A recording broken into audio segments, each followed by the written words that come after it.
Voyons voir comment faire pour ajouter une couleur de fond à notre page web. Pour ça, on utilise une propriété qui s'appelle background color, background-color comme ceci, qui prend une valeur exactement de la même façon que la propriété color, c'est-à-dire on peut l'écrire soit avec un terme en anglais, soit en hexadécimal, soit en RGB. Donc par exemple, je vais demander d'avoir un fond black. Ah, alors qu'est-ce qui se passe? Eh bien, on a effectivement un fond de couleur noire, mais sur les paragraphes. Et c'est exactement ce qu'on a demandé. On a demandé background color sur la balise P. Si on veut appliquer un fond à toute la page web, on pourrait utiliser soit le sélecteur universel étoile, soit aussi la balise body. La balise body qui englobe tout le corps de la page. Et là, on obtiendra ceci.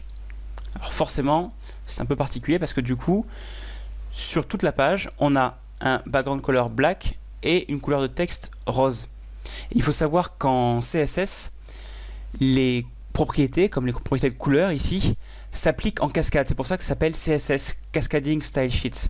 Ça veut dire quoi? Si on regarde le code HTML, on a appliqué la couleur de texte rose et un fond noir à body.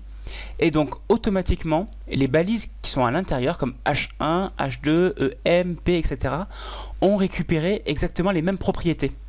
Ça veut dire que si vous demandez par exemple à votre body d'être centré, alors vos titres H1, H2 et vos paragraphes seront eux aussi centrés. C'est un principe vraiment très important à connaître du langage CSS.